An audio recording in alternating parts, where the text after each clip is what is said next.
what I find is that understanding about being a follower before you're trying to be a leader.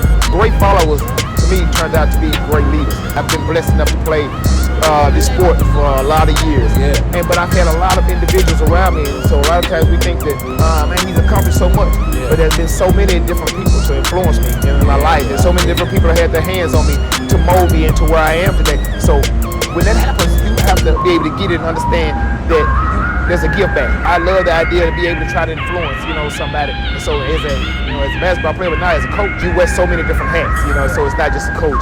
And so your father figure, because a lot of our guys come from single parent homes. And so just being the guy that can have an influence, but understanding what that means too. Our generation, of kids these days, we have to meet them where they are. Sold out service, and we've been working.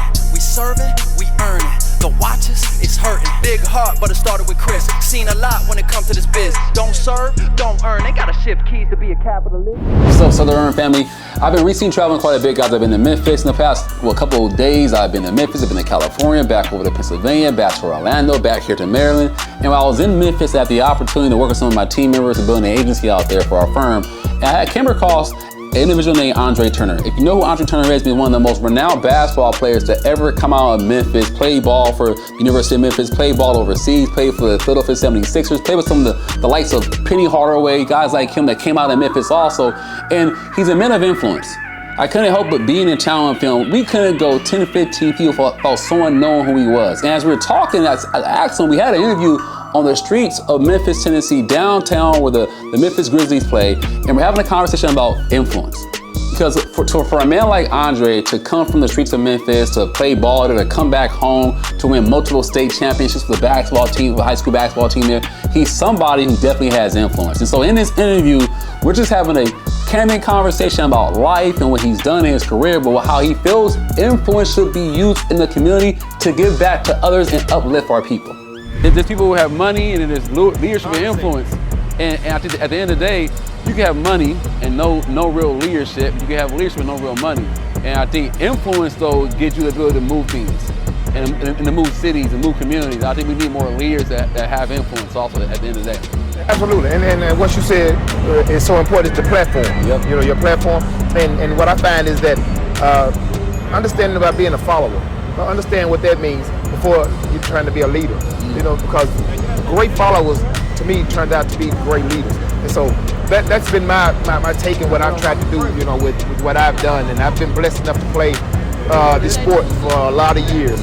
But I've had a lot of individuals around me, and so a lot of times we think that, you look at an individual and say that, man, he's accomplished so much, but there's been so many different people to influence me in my life. There's so many different people that had their hands on me to mold me into where I am today. So when that happens, you have to be able to get it and understand that there's a give back. There's a give back, and so I love the idea to be able to try to influence, somebody. And so as a basketball player, but now as a coach, you're a mentor and you wear so many different hats. So it's not just a coach. And so your father figure, because a lot of our guys come from single parent homes. And so just being the guy that could have an influence, but understanding what that means too, and taking on those reins and saying, okay, how can I be an influencer? So being actor, that's not my biggest thing. I'm kind of a background kind of guy, and I love to kind of try to influence, right where I am. And with our generation, of kids these days, we have to meet them where they are. You have to meet them where they are, and then when we meet them where they are and we're real and we're talking to them, now the influence can happen. I agree. I mean, even for you, like going from being a player to a coach, you say you lead, right? You're leading your career as a player, right, on the court, and then transitioning from being a player to a coach. I'm sure there was a different curve there, learning curve there, right? No doubt. And it's crazy you asked that too, because then things come to mind like right away, like talk about Magic Johnson. Magic Johnson played the ultimate team player and coach on the floor. But when he began to coach, in the NBA, it's a different transition. He did coach for a little bit. Notice how you say it a little bit? Magic did a little bit. Magic said this is a different type of player that we're dealing with now. And so Magic said, this is not for me. And it wasn't his deal, because he wasn't able to reach those guys and get, what it was that he knew, that how he gave to the game to get the same thing out of those guys. So he couldn't do it. And it's a different style. And so you have to, that there's a willingness as an individual to be able to go in and say, let me strip down. And let me get, into, these guys, what's going on with them. And I got to understand each and every last one of those players, in order to connect with them, because guys react and they become better, and they become better players and better people off of, what it is that you're trying to give them. But you have to be able to connect with them on their level. And so some guys, get it with the rah-rah. You get on real tough, and then you look up and he give you everything you got to practice. But some guys, you get on real tough, you might shut down. So it's now to put your hand on and say, hey, we need to have a conversation. Hey, but I need you, man. So this team is not going anywhere without you. And so it's a connection that you have to have, as a coach, and you have to be able to adjust, and adapt. It's so crazy you say, because even in business, man, as you're talking, I'm thinking entrepreneurship, and business, leadership.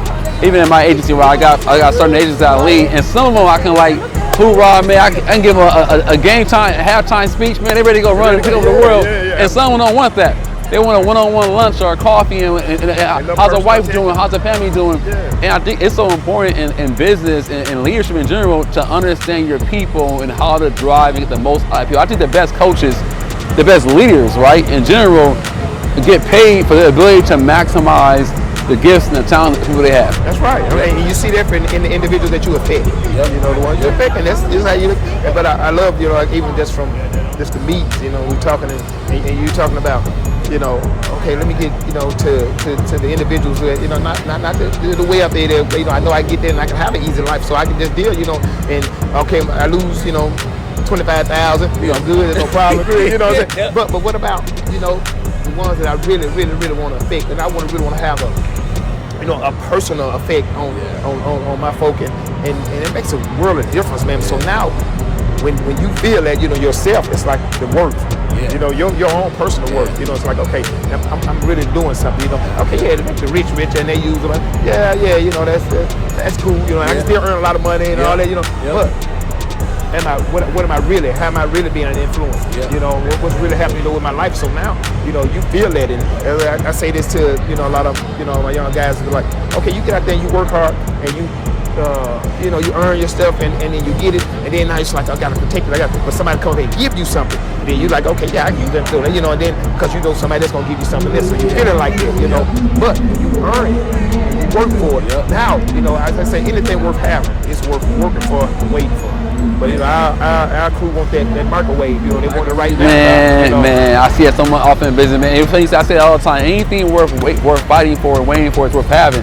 And we want things today, we want things now. And I think even in sports and in business in general, whatever you want, everything I've gotten, I'm sure if you in your life, I'm sure nothing was given to you. Right. You fought for it, you worked hard for it as an athlete on the field, on the court and off the court. And I think just in general, in entrepreneurship, one thing I always try to teach people is that, man, be patient. And one thing you always say is that you always underestimate. He overestimates how much success you should have short term. You overestimate. I should be winning by this time. We underestimate long term what can happen with the body of work or something, especially in business. Absolutely. Yep. As we end this video here, if you're someone who got value from that conversation with Andre Turner, guys, comment in the comment section below. How'd you get value? How did it impact you? Don't forget to follow us on IG at Sold Out Servant. And guys, please subscribe to the channel below here, Search to Earn. Until next time, I'll see you soon.